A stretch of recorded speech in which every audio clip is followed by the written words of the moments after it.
Welcome back to Mystic English, where every story teaches you not just English, but something your heart may have been quietly asking for.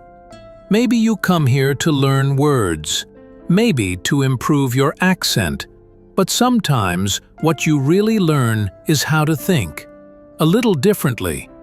Today's story is about a man named Howard, someone who wasn't supposed to win. Not by the world's standards. Born into poverty, raised in a broken neighborhood, and surrounded by people who had learned to dream small. But Howard had something else. Not privilege, not power, but pain. And sometimes, pain becomes the fuel for something bigger than hope.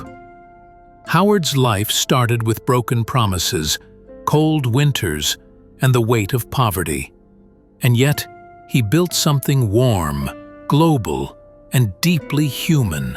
You may know the name Starbucks. You may have held its cup 100 times, but you may not know the pain, the love, and the quiet rage that brewed behind its creation.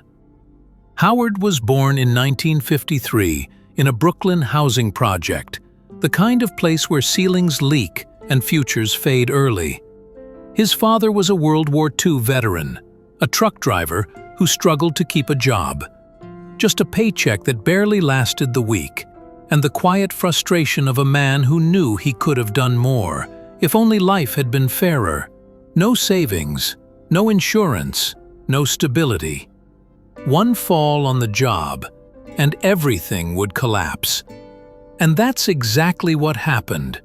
Howard was just 7 when his father slipped on ice and broke his hip and ankle. There was no compensation, no support, no work. And for weeks, the family had nothing. Howard remembers that moment clearly. Not just the silence in the house, but the shame in his father's eyes. The kind of shame that doesn't speak, but lingers. That moment planted a question in his heart.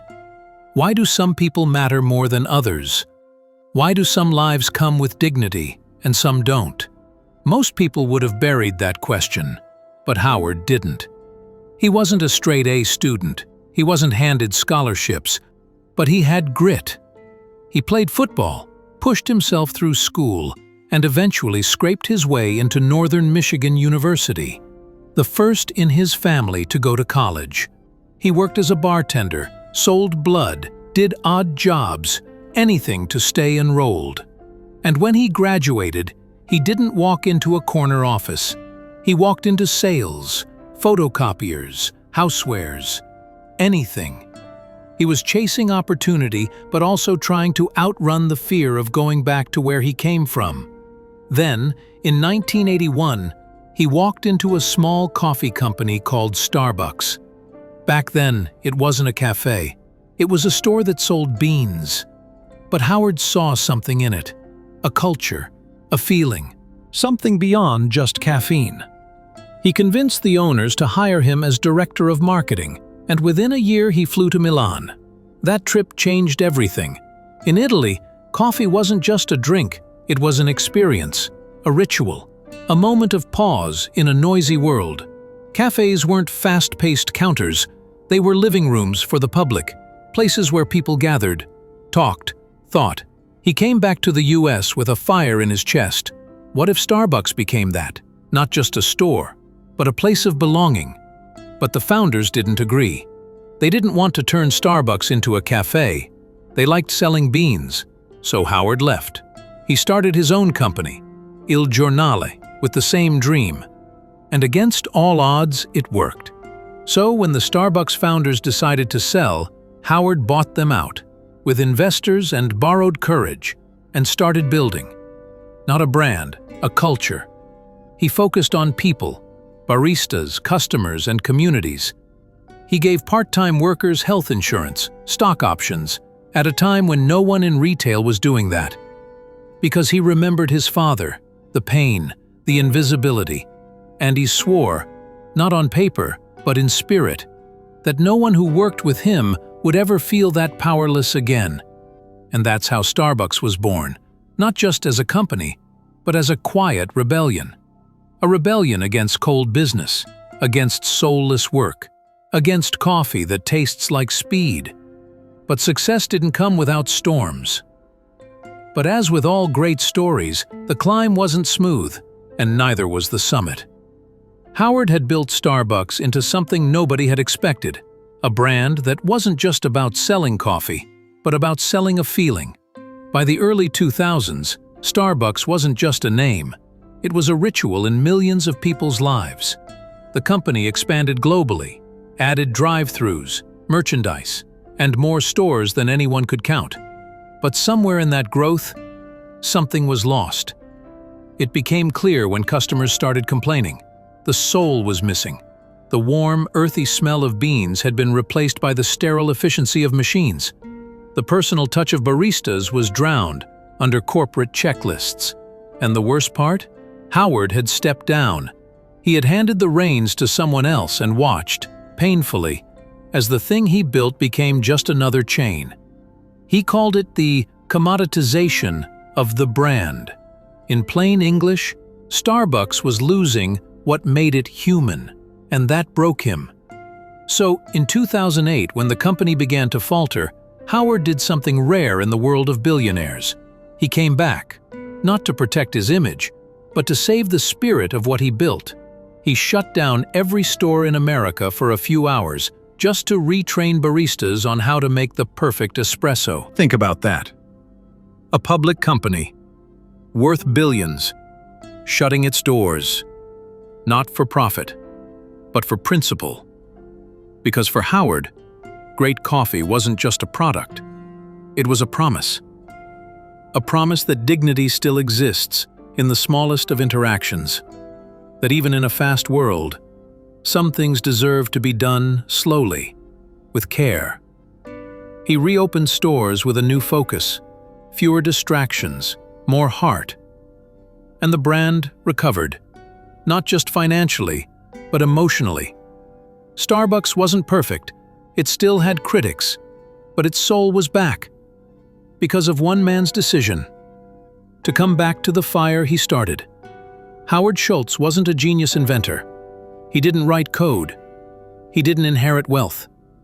What he had was a memory of what it felt like to be small, what it felt like to be ignored, what it felt like to see your father broken and not be able to help. That memory didn't make him bitter, it made him brave. He used it to build a company where people mattered, where employees were called partners, where stores became safe spaces for people without offices or homes, where kindness was served in ceramic mugs and cardboard cups. But this story isn't about coffee. Not really. It's about you. Because maybe you also come from a background that didn't give you much. Maybe you've seen your parents break their backs for wages that barely kept the lights on. Maybe you know what it feels like to walk into a room and feel like you don't belong. Howard Schultz would tell you, that pain is your gift. He was once asked, "What's the biggest lesson you've learned as a CEO?"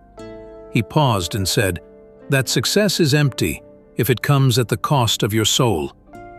And that brings us to you, listening, watching, maybe sipping something warm yourself. Maybe you're not trying to build a billion-dollar company.